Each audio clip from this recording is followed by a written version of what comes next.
I don't watch volleyball. I don't play volleyball. I have no interest in watching volleyball as an Olympic sport.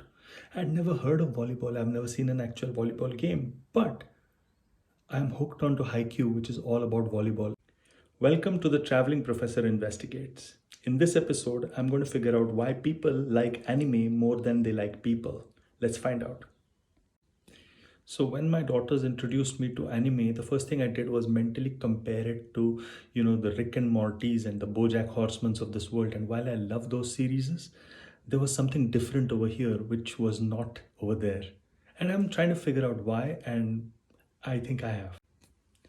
So Western animation, which is not cartoony, is all cerebral, right? So when I watch Rick and Morty or a BoJack Horseman, it's all about me enjoying the wonderful intelligence displayed by that particular animation to me, and I feel a lot of fun just watching it. On the other hand, anime is slightly different. It reaches a different part of my head.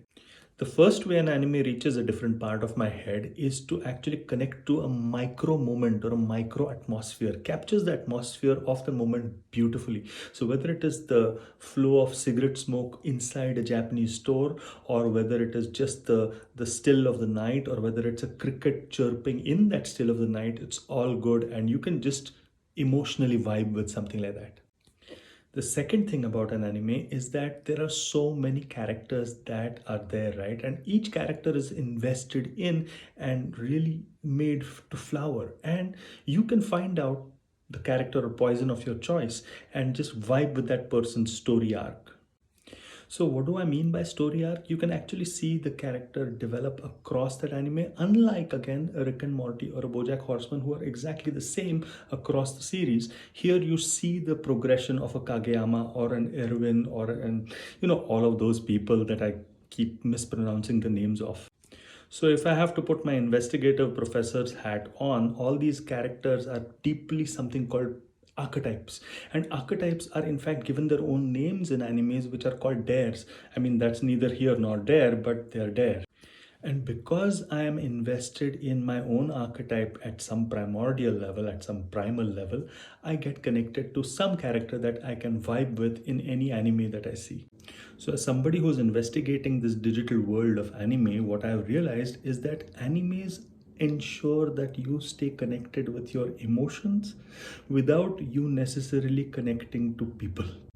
So I can quickly understand why you might like anime, right? You don't like so many people outside in this world, especially all those people who are supposed to be our leaders, who are supposed to, inspire us and make us aspire to be like them. Where are they? Look at our political leaders, look at, our film stars.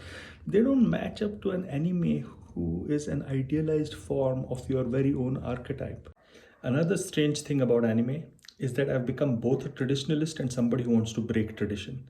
So the traditionalist in me looks at anime and I prefer listening to them speak Japanese and look at the subtext below rather than, having it as dubbed stuff.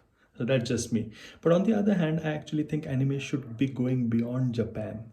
And perhaps Netflix is doing something around it, but it should explore, the style, but different cultures. So I hope you like this quick investigation into anime, which has become so big in our digital world. Many more to come from where this came from. Watch this space, the traveling professor investigates. Cheers for now.